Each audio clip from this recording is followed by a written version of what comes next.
Comienza la reducción de personal y gasto en el Departamento de Educación de los Estados Unidos. Se acerca el fin de dicha agencia pública. Y en Argentina, nuevo decreto de necesidad y urgencia del gobierno del presidente Milei para facilitar la suscripción de un nuevo acuerdo con el Fondo Monetario Internacional. Aquí comienza Bitácora IRP.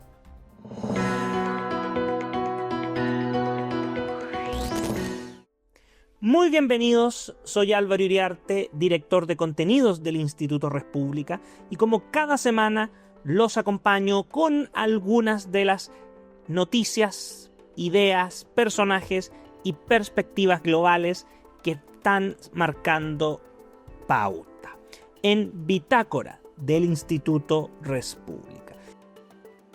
Vamos a Estados Unidos, donde la agenda de Donald Trump sigue generando titulares. ¿Cuál es la noticia de esta semana?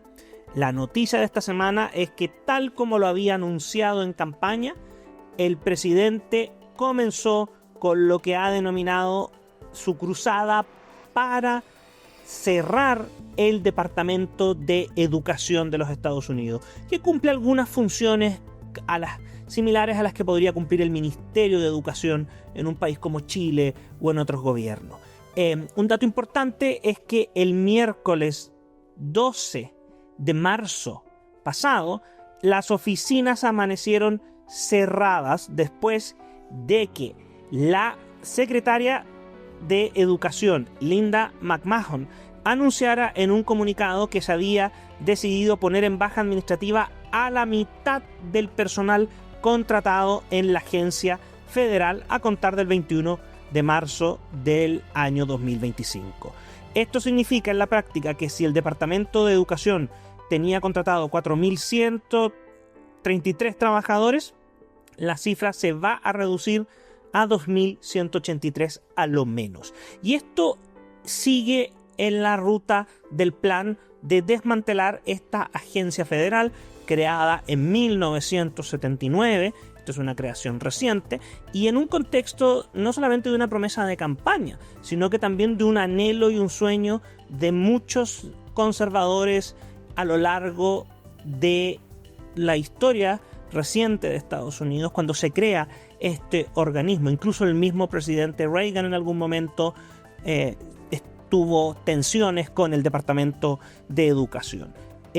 Ahora, efectivamente, ¿cuál es la razón que se esgrime? Bueno, existe un sinnúmero de controversias que se han generado y en la práctica, dado el sistema federal de los Estados Unidos, la apuesta del presidente Trump y su gobierno es que las competencias en materia de educación y los aspectos más relevantes vuelvan a ser ejercidos plenamente por cada uno de los estados de la Unión.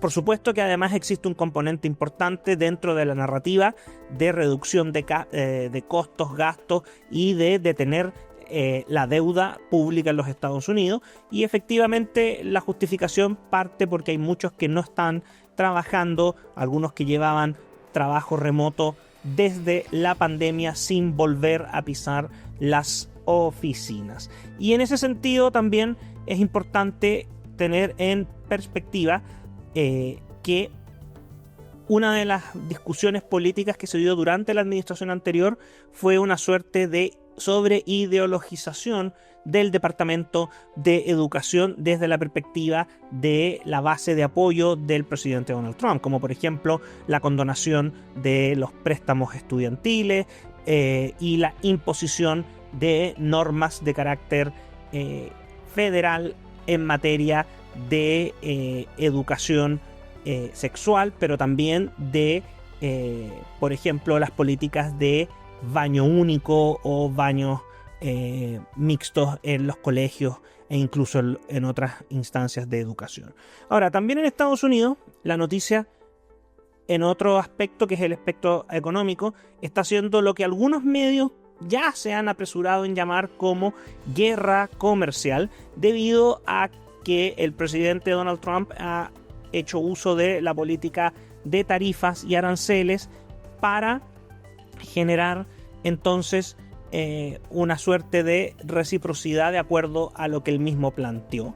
En el caso de los productos de la Unión Europea, va a tener un arancel del 25%, los productos importados a los Estados Unidos. Y en este contexto, la razón es que, claro, Estados Unidos, alega el presidente, tiene problemas porque la Unión Europea, con los estándares que fija, no permite vehículos producidos muchas veces en Estados Unidos y tiene también barreras de entrada para productos agrícolas. Y esto mismo fue el argumento que se ha esgrimido respecto de Canadá y México. Y en ese sentido, fue enfático en señalar que no tiene un problema personal con ninguno de estos países, pero cree que existe un desequilibrio y una falta total de igualdad en el trato comercial por distintas razones. La Comisión Europea lamentó estos aranceles y los calificó de injustificados, que perturban el comercio transatlántico y que perjudican a las empresas y a los consumidores. Y sí manifestó que está dispuesta a colaborar con la administración de Estados Unidos para encontrar una solución negociada, de manera tal que todas estas medidas, no lo perdamos de vista, pueden ser dejadas sin efectos por orden presidencial. Esto está pasando en Estados Unidos, o sea, sigue avanzando este torbellino, esta revolución en materia de gasto y tamaño del Estado, y en particular aquí el objetivo es el Departamento de Educación, y por otro lado avanza la política arancelaria y tarifaria de Donald Trump como un mecanismo de negociación, pero también como una herramienta de negociación en materia internacional. ¿Qué creen ustedes que pasará? ¿Les parece que en Chile o en otros países de América Latina exista voluntad como la del presidente Trump para recortes agresivos al tamaño del Estado central? Déjennos sus comentarios. Y un segundo tema está en Argentina. En esta ocasión pareciera ser que el presidente Javier Milei está retomando la agenda después de algunas semanas donde se vio un poco complejo desde una perspectiva política, el escándalo de las criptomonedas por un lado, aprovechado sobre todo por la oposición peronista para encontrar un punto de aglutinación y poder desde allí rearticularse después de más de un año de una travesía bastante incómoda.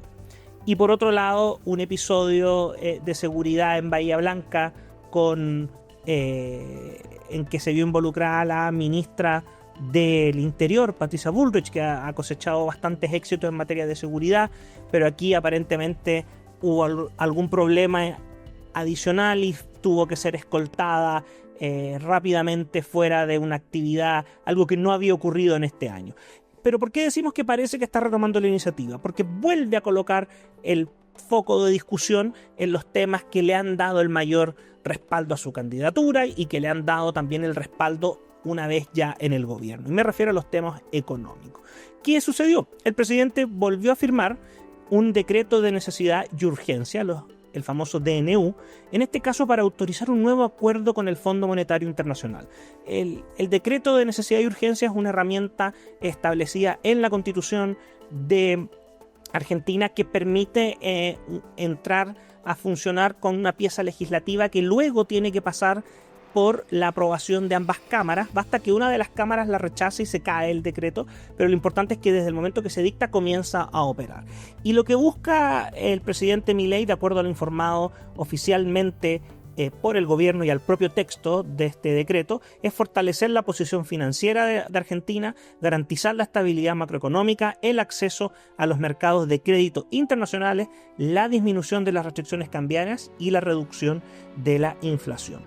El nuevo acuerdo con el Fondo Monetario Internacional consistiría en un crédito a plazo a 10 años, hasta el 2035, y que va a empezar a pagarse entonces a mediados del 2029.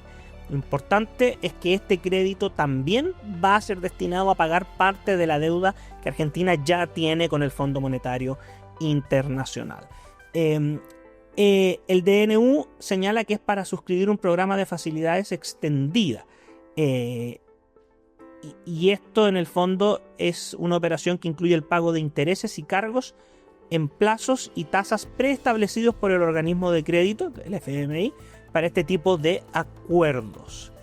El presidente Milei, el pasado 8 de marzo, tenemos que recordar que escribió: el dinero que ingrese del Fondo Monetario Internacional, haciendo alusión a este acuerdo que ya negoció, va a ser utilizado por el Tesoro para pagar parte de la deuda con el Banco Central, de modo tal que la deuda bruta no sube, y en caso de que la misma se utilice para rescatar títulos, estos son a readquirir bonos soberanos, cuyo valor de mercado está debajo, también se estima que esto permitirá consolidar las finanzas argentinas.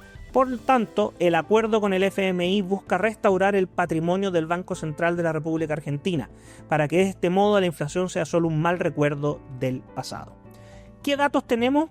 De acuerdo al propio gobierno de Argentina, en diciembre de 2023 las reservas netas del Banco Central eran negativas, es decir, una deuda de 11.200 millones de dólares, mientras que el 6 de marzo del 2025 ya habían pasado a números azules a 7.000 millones de dólares.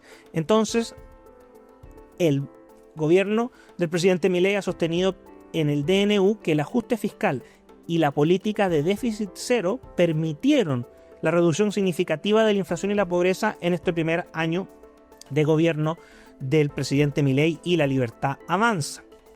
Y destacó que en enero de 2025 la inflación interanual descendió a 84.5%.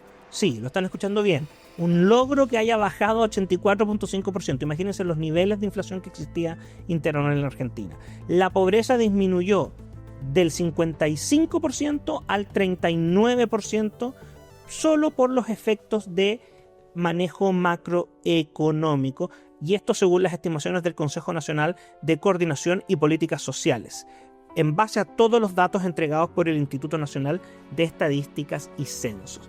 En el fondo, lo que está haciendo el presidente Javier Milei es avanzar en su programa de estabilización de la economía argentina, que ha tenido una primera etapa muy exitosa, y aquí en el fondo lo que está apostando es seguir disminuyendo la inflación para que aumente el poder adquisitivo de los argentinos y eventualmente también hacer otras medidas que ha prometido, como por ejemplo el fin al cepo cambiario, al control de precios sobre las divisas, en especial el dólar.